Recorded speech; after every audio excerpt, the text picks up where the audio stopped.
রাসূলুল্লাহ সাল্লাল্লাহু আলাইহি ওয়াসাল্লাম বলেন, ইয়া আইয়ুহান নাস আফসুস সালাম ওয়া আত'ইমুত তুআম ওয়াসাল্লু ওয়ান নাসু ফিন নিয়াম ওয়াসুলিল আরহাম তাদখুলুল জান্নাতা বিসসালাম।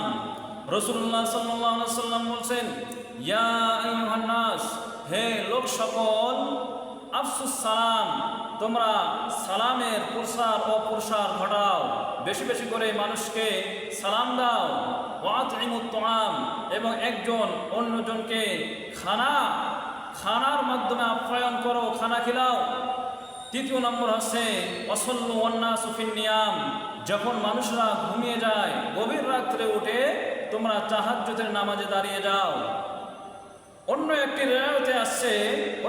রায়তে আসছে যে ওয়াসুলিল আরহাম, যে তোমরা আত্মীয়তার সম্পর্কে মজবুত করো, অর্থাৎ আত্মীয়তার যে সম্পর্কটি রয়েছে এটাকে ছিন্ন করো না, ছিন্ন না করে আরো সেটাকে মজবুত করে ধারণ করো। যদি এগুলি করতে পারো তাহলে তাদখুলুল জান্নাতা বিসসালাম, তাহলে নিরাপদে তোমরা জান্নাতে প্রবেশ করতে পারবা।